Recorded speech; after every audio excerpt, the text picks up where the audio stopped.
Noong 1996, isang lalaki na nagngangalang Rob Hall ang nagtipon ng isang team na tinawag na Adventure Consultants para umakyat sa Everest. Kinakausap ni Rob ang kanyang team, na kinabibilangan ng mga experienced climbers tulad ni Beck Weathers, Doug Hansen, Yasuko Namba at isang co-guide na si Andy Harold Harris.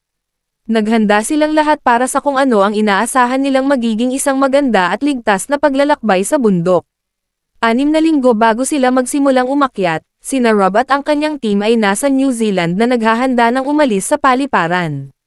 Nasa kanya ang base camp manager, si Helen Wilton at ang kanyang kaibigan at kasamahan na si Guy Cotter. Sinabi sa kanila ni Rob na naayos na niya ang journalist na si John Krakauer para sumulat ng artikulo tungkol sa kanilang pag-akyat, kahit na si Krakauer ay dapat na sumulat para sa ibang team na tinawag na Mountain Madness.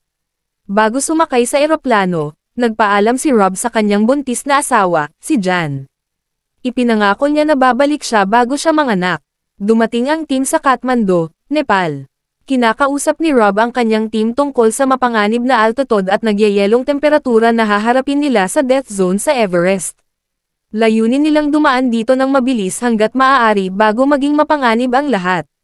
Nakarating ang mga ekspedisyon sa paanan ng bundok at pagkatapos ay umakyat sa base camp. Doon, nakilala ni Rob si Scott Fisher, ang leader ng Mountain Madness. Medyo naiinis si Scott dahil lumipat si John Krakauer sa team ni Rob, pero maganda pa rin ang samahan nila. Maya-maya, ipinakilala ni Rob ang team sa doktor ng kampo, si Caroline Mackenzie.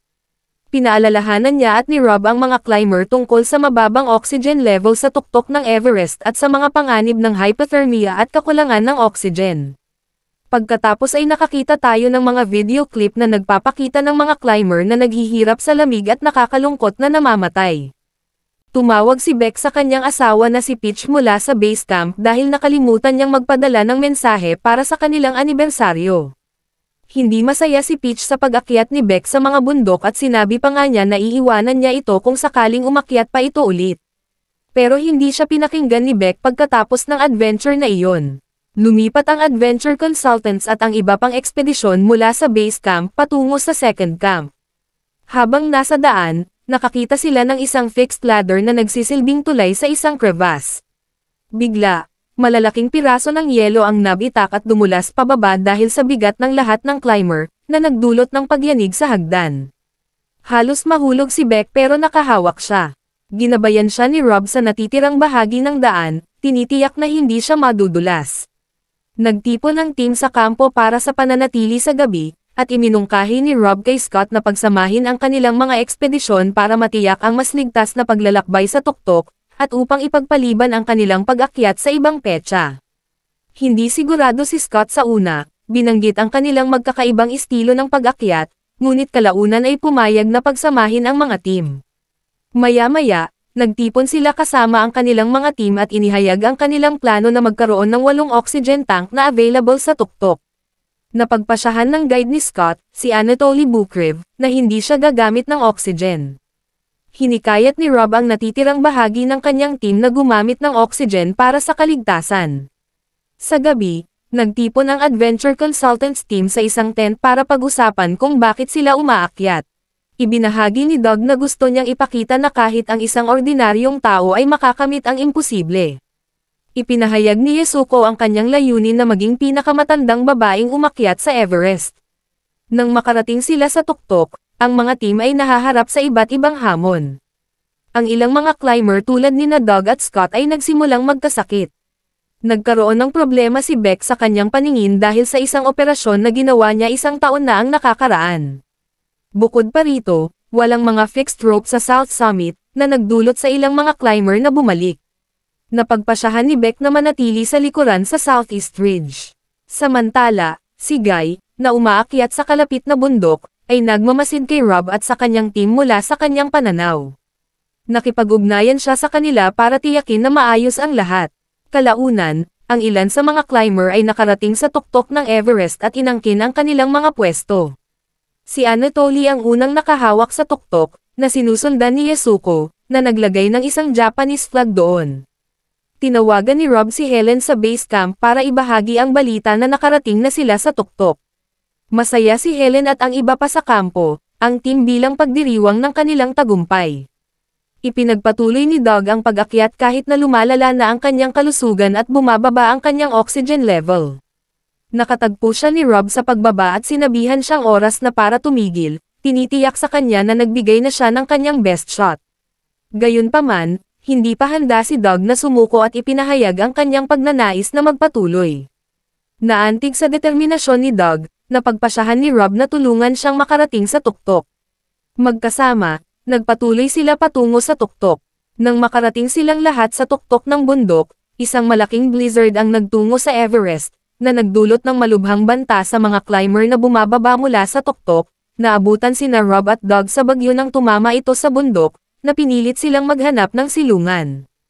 Habang bumababa pa sila, napagtanto ni Rob na ang mga oxygen tank na kanyang hiniling ay wala sa dapat na lugar. Kaya't nakipag-ugnayan siya kay Helen sa base camp para ipadala ito sa itaas.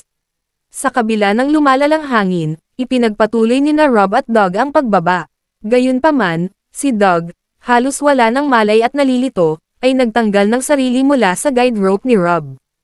Ang kombinasyon ng kanyang pagkahilo at malakas na hangin ay nagdulot sa kanya na madulas at mahulog sa bangin hanggang sa mamatay siya.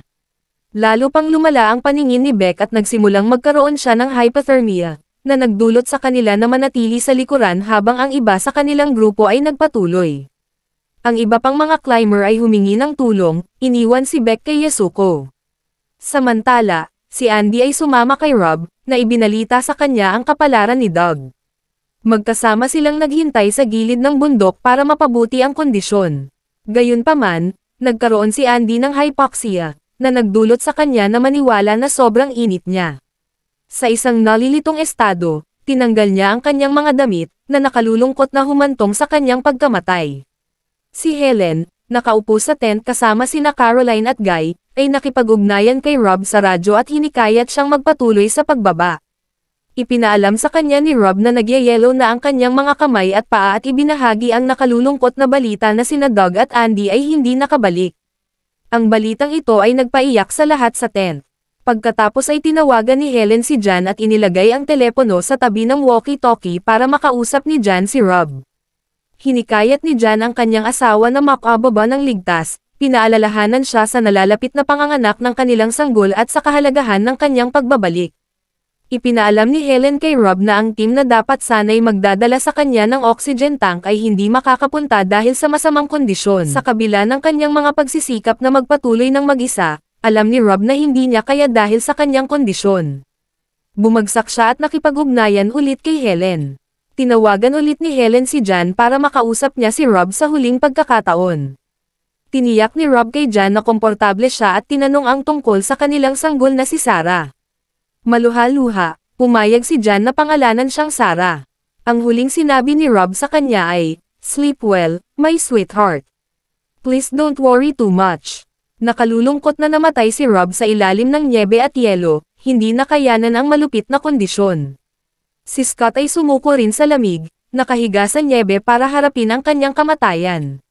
Si Yasuko ay namatay din ng nakakalungkot. Sa kabila ng frostbite, bahagyang pagkabulag at halos nagyayelo, nagawa ni Beck na magtipon ng lakas para bumangon at dahan-daang bumalik sa kampo.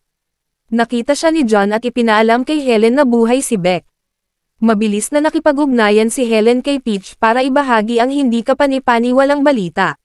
Magkasama silang nagayos para lumipad ang isang helicopter at ibalik si Beck sa ligtas na lugar. Nahaharap ang helicopter sa mga hamon mula sa malakas na hangin at dagdag na bigat, ngunit matagumpay nilang naibaba si Beck sa mas mababang altitude kung saan maaari siyang makakuha ng init at pangangalagang medikal. Bumalik sina Helen at ang natitirang mga climber sa kanilang tahanan kung saan sinalubong sila ni Jan sa paliparan.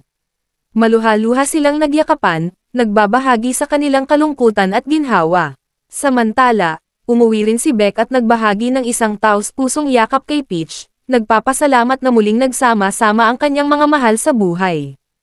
At dyan na nagtatapos ang video mga idol. Maraming salamat sa panonood.